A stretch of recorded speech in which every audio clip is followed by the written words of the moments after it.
우리가 살고 있는 이 미국 땅은 기독교 정신에 의하여 건국되어진 나라입니다. 그래, 기독교 정신이 기초가 되어져서 이 땅에 헌법도 만들어졌고, 또한 교회법을 따라서 이 땅에 나라 조직도 만들어지게 됩니다. 이게 교회에 의하여, 기독교 정신에 의하여 세워진 땅이었기에 전국 방방곡곡에 수많은 교회들이 세워져 있습니다. 정확한 숫자는 제가 알지 못하지만 대략 한 30만에서 40만 개 정도가 있다고 하는데요. 그렇게 많은 교회가 도처에 있습니다. 그런데 이 미국의 기독교인들이 어느 순간 대폭으로 감소하기 시작하는 때가 있었습니다.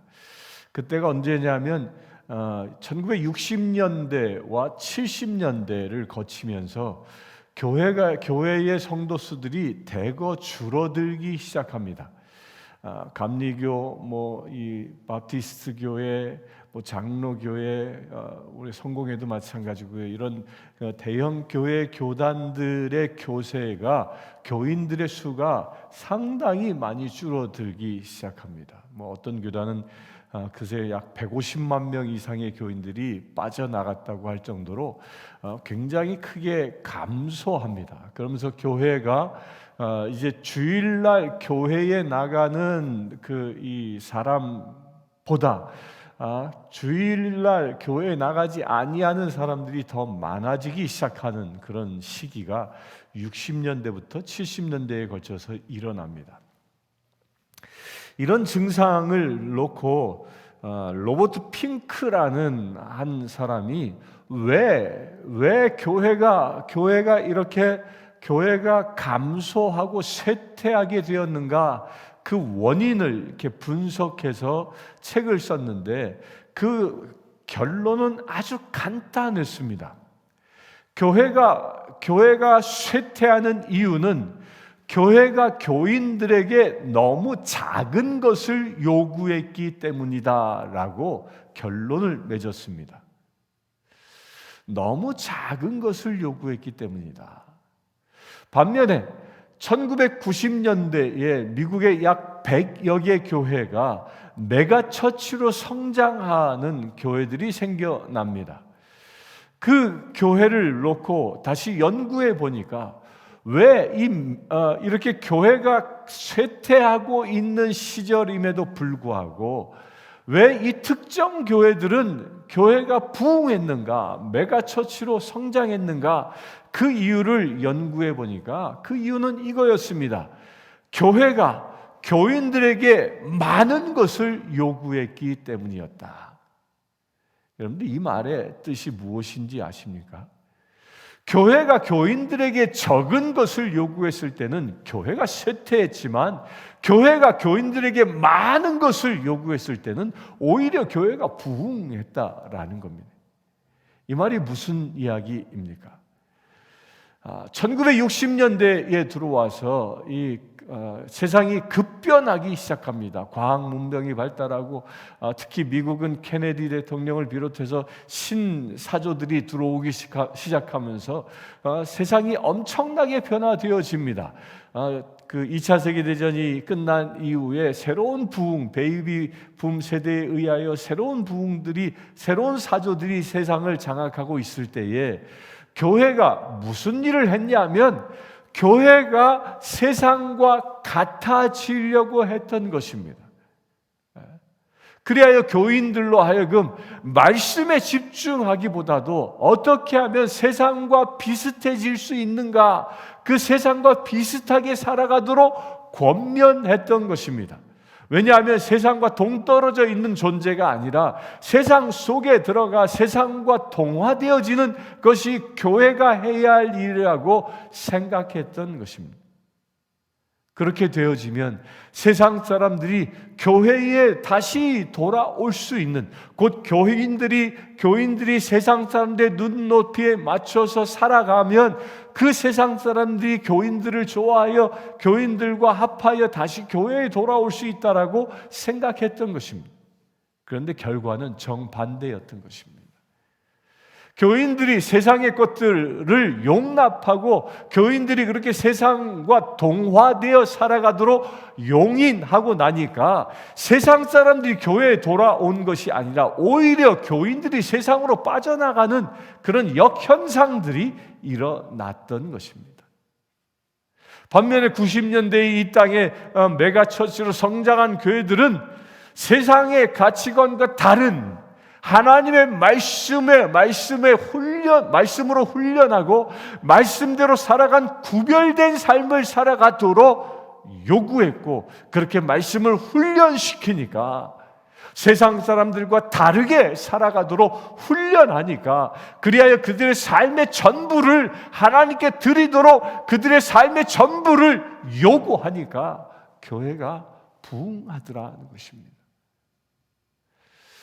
이 시점에서 우리가 깨달아야 할 중요한 메시지를 이 로버트 핑크에는 우리에게 말하고 있는 것입니다. 지금 이 팬데믹이 창궐한 이 시대에 우리는 어떻게 살아야 하는가? 어떻게 살아야 하겠습니까? 구별되게 살아야 한다라는 거예요.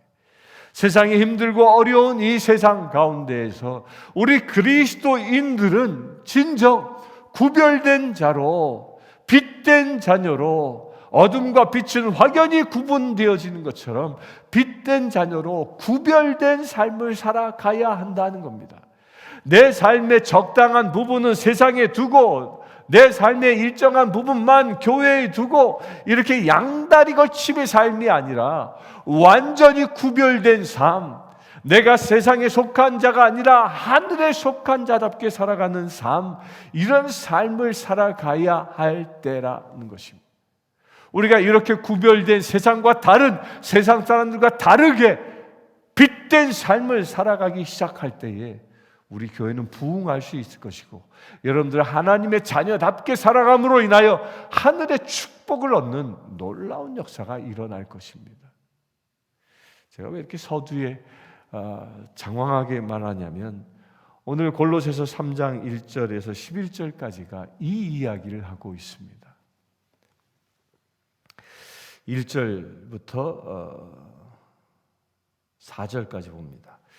그러므로 너희가 그리스도와 함께 다시 살리심을 받았으면 위의 것을 찾으라. 거기는 그리스도께서 하나님 우편에 앉아 계시느니라. 위의 것을 생각하고 땅의 것을 생각하지 말라. 이는 너희가 죽었고 너희 생명이 그리스도와 함께 하나님 안에 감추어져 있음이라. 우리 생명이신 그리스도께서 나타나실 그때에 너희도 그와 함께 영광 중에 나타나리라. 이렇게 구별된 자는 어떤 자가 구별된 자냐?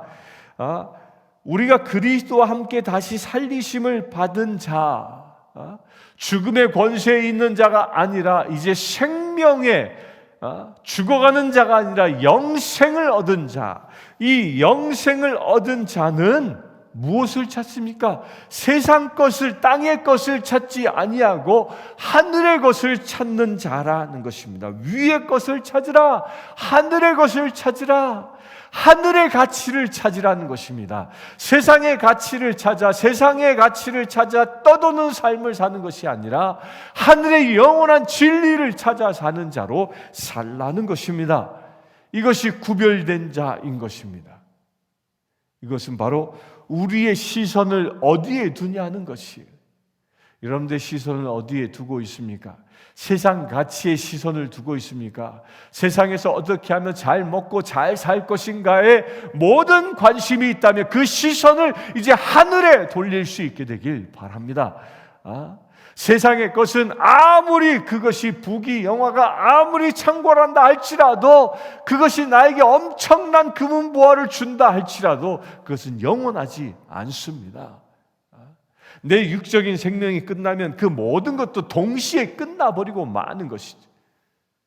그러나 내게 영원한 생명이 주어져 있다면 그 영원한 생명이 누릴 곳, 그 하늘의 가치에 우리가 모든 관점을 집중할 수 있어야 한다는. 왜? 그것은 영원하니까. 진리는 영원한 것입니다. 그 영원한 것이 진정한 가치가 있는 것이라는 거지요. 거기에는 그리스도께서 하나님 우편에 앉아 계신다. 그분, 하나님 우편에 앉아 계신 그분, 그 하나님 우편에 앉아 계신 그분, 그 자리가 어떤 자리입니까? 에베소서는 뭐라고 얘기합니까? 그 자리도 우리가 앉아 있을 자리라고 이야기합니다.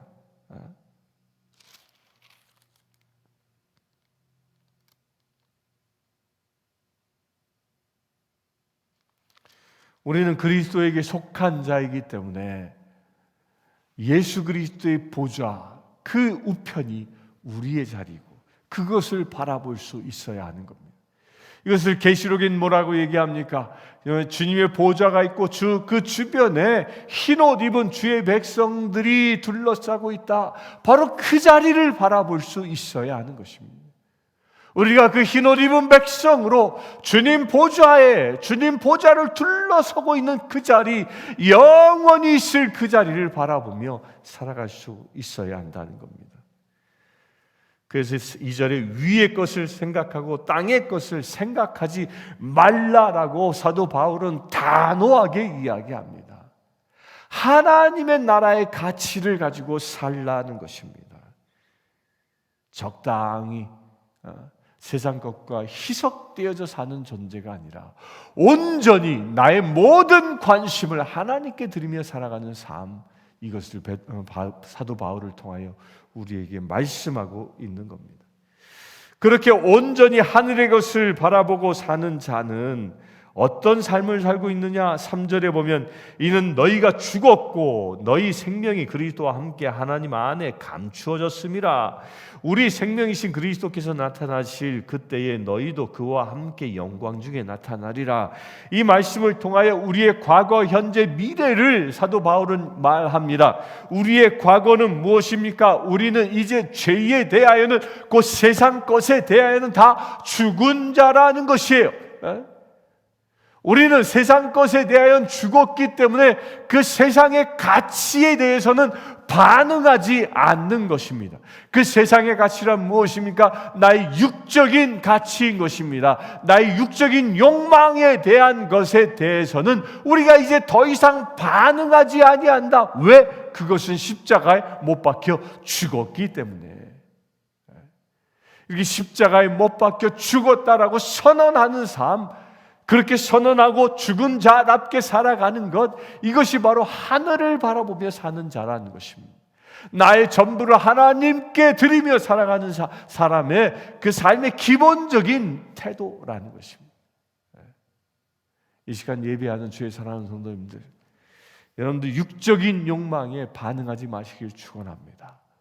오직 하나님의 말씀에 반응할 수 있게 되길 축원합니다. 세상 유혹에 반응하지 마시길 축원합니다. 오직 하나님의 말씀에 반응할 수 있게 되길 축원합니다. 왜? 우리는 죽었기 때문입니다. 너희 생명이 그리스도와 함께 하나님 안에 감추어져 있습니다. 지금 현재의 상황을 말합니다. 지금 현재 우리는 그리스도와 함께 하나님 안에 감춰져 있다. 이 말이 뭐예요? 그리스도와 함께 하나님 안에 있다라는 거예요. 그 세상으로부터 구별되어져 하나님 품 안에 존재하고 있다. 나의 산성이신 여호와여, 그 산성 안에 우리가 있다. 나의 반석이신 여호와여, 그 반석, 그 바위 밑에 우리가 보호하여 감춰져 있다. 세상의 모든 유혹과 세상의 모든 환난으로부터 우리가 감춰져 있는 존재라는 것입니다.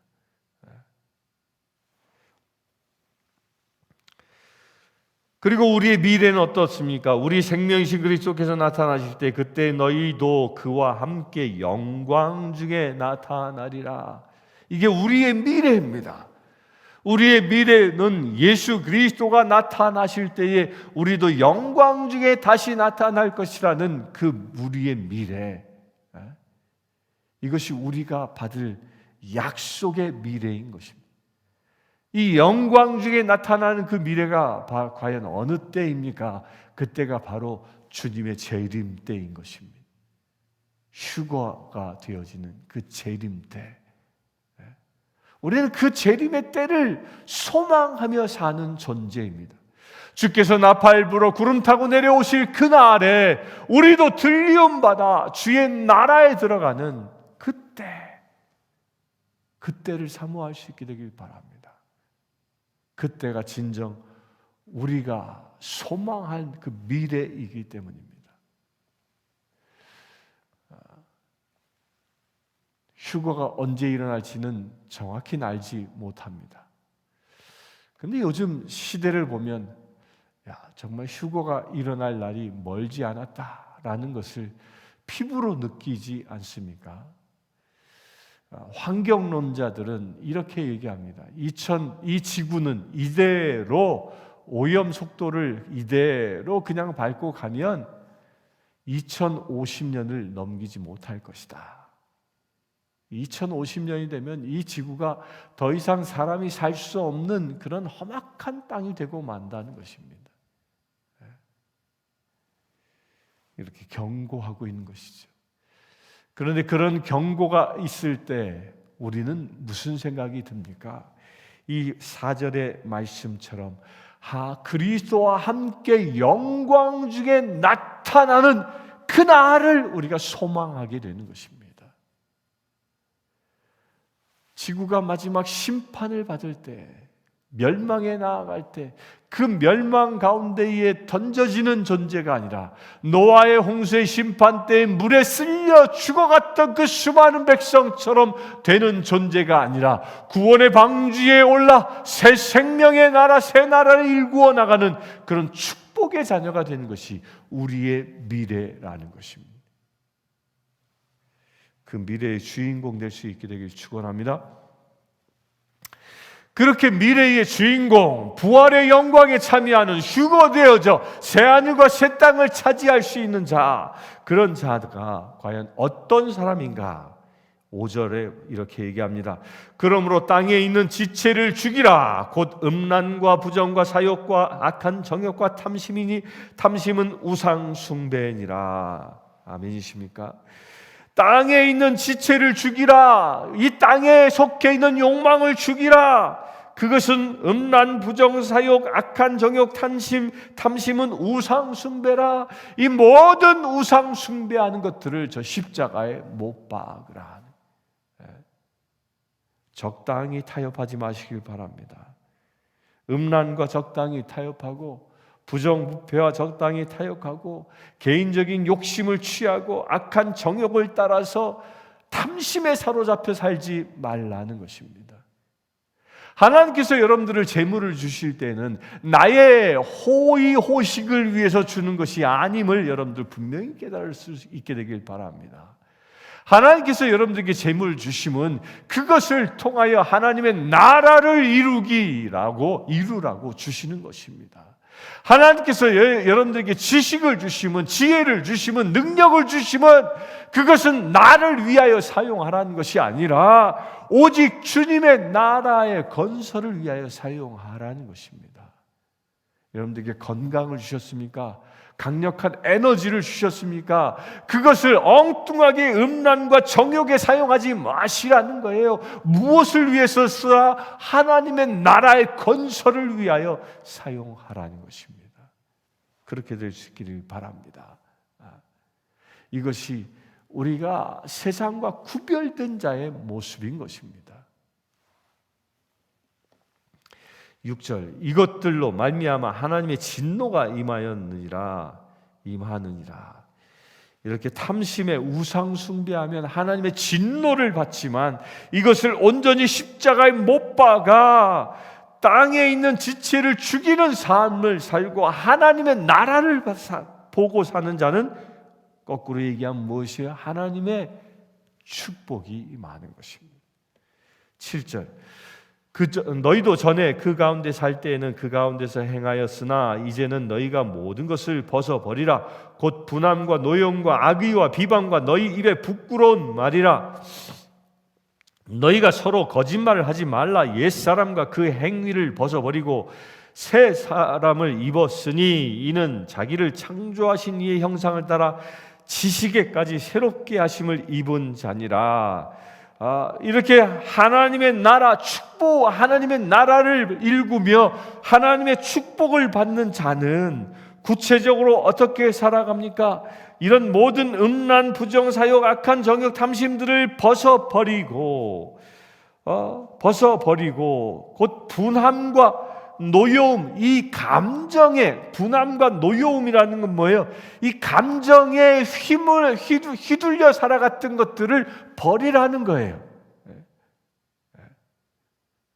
이 감정에 휘둘려 산다는 건 좋고 싫음에 따라 사는 삶을 말하는 거예요. 기분이 좋으면 했다가 기분이 나쁘면 팽 하고 삐졌다가 이런 감정에 휘둘리는 삶을 벗어버리라 하는 거예요. 오직 무엇에 의하여 살아갑니까? 하나님의 말씀에 의하여 사는 자예요. 하나님의 말씀에 의하여 사는 자는 그 안에 무엇이 사라니까? 분함이 사라지고 노여움이 사라집니다. 분함이 사라지고 노여움이 사라지니까 그 얼굴이 어떻게 변하겠습니까? 그 얼굴이 환하게 바뀌는 것입니다. 그 진정한 하늘을 바라보는 자는 세상의 그 어떤 고역이 우리를 덮친다 할지라도 그것에 의하여 분노하지 않습니다. 그것에 의하여 노여워하지 않습니다. 오로지 주님을 바라보기에 그 얼굴이 환해지는 것입니다. 이 시간 예배하는 사랑하는 성도님들, 여러분들 모두의 얼굴이 환해질 수 있게 되길 축원합니다.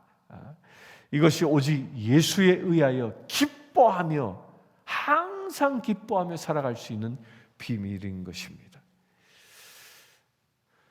또한 악의와 비방과 너희 입에 부끄러운 말이라. 너희가 서로 거짓말을 하지 말라. 옛사람과 그 행위를 벗어버리라. 그리고 새 사람을 입었다. 이렇게 우리가 주님의 은혜 가운데 사는 사람은 그의 입에서 부끄러운 것들을 벗어버린다는 거예요. 우리 교회에 올해 주어주신 표가 뭐죠? 같은 뜻, 같은 마음, 같은 말을 하는 것. 하나님의 뜻, 하나님의 마음, 하나님의 말씀을 하는 것. 이것이 우리 교회에 주신 하나님의 비전인 것이죠. 왜 하나님이 이 말씀을 주셨습니까? 우리의 입이 부끄러운 입이 아니라 우리의 입이 하나님 보시기에 아름다운 입이 되기 위함입니다. 이렇게 우리의 입이 하나님 보시기에 아름다운 입술이 되어질 때에 우리는 세상과 구별된 자로 살아갈 수 있는 것입니다.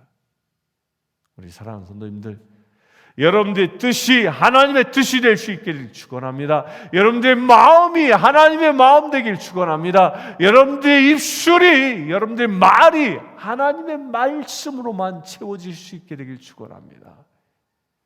이것이 우리가 진정 갈구하며 살아가야 할 삶의 자리인 것입니다.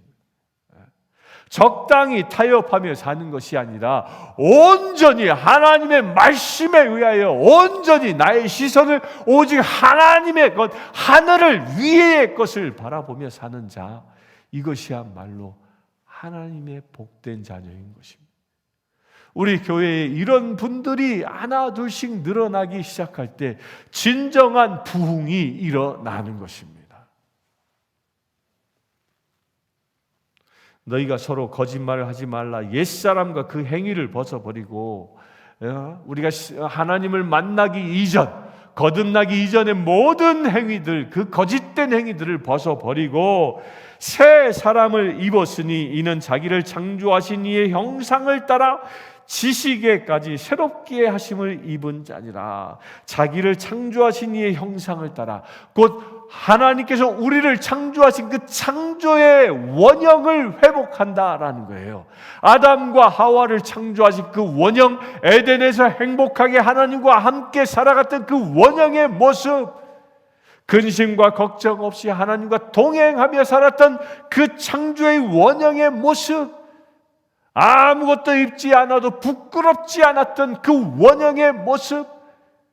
왜? 죄가 없기 때문에.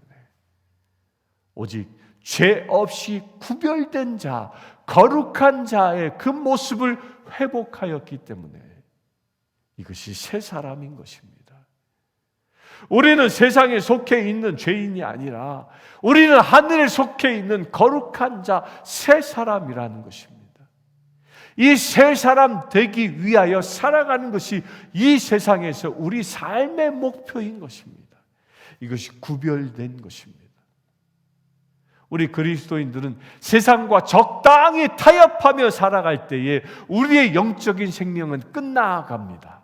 그러나 우리는 세상의 가치를 거절하고 구별된 자로 거룩한 심령으로 살아갈 때 우리는 하늘에 속한 자답게 하늘의 능력을 따라 살아갈 수 있는 하늘의 복된 자녀가 되어질 수 있는 것입니다. 이 새 사람 여러분들 잊지 마십시오. 옛 자아들을 다 벗어버릴 수 있게 되길 축원합니다. 내 안에 있었던 옛 자아, 음란, 부정, 사욕, 악한 정욕, 관심, 탐심, 남을 비방하는 것, 입에 더러운 것들, 분노함, 비방, 노여움, 이 모든 것들, 거짓말들을 다 벗어버릴 수 있게 되길 축원합니다. 그 어떤 것도 허용하지 아니하고 오직 주의 말씀으로만 무장할 수 있게 되길 축원합니다.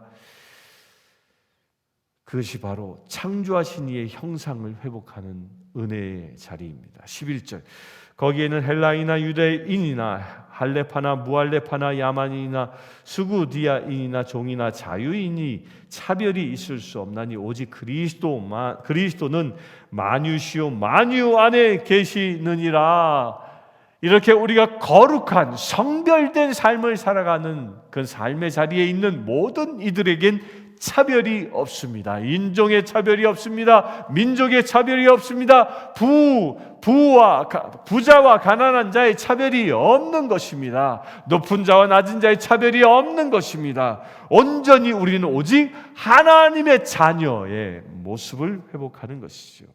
그럴 때 무엇이 일어납니까? 오직 그리스도는 만유시요 만유 안에 계시느니라.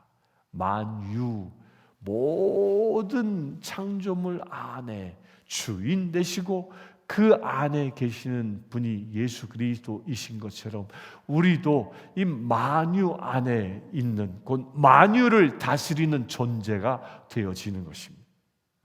우리가 세상에 속했을 때는 세상의 것에 의하여 지배당했지만 이제 우리가 그리스도에게 속함으로 인하여 만유의 주 되신 주님과 더불어 우리 또한 세상을 다스리는 자가 되는 축복의 자녀인 것입니다.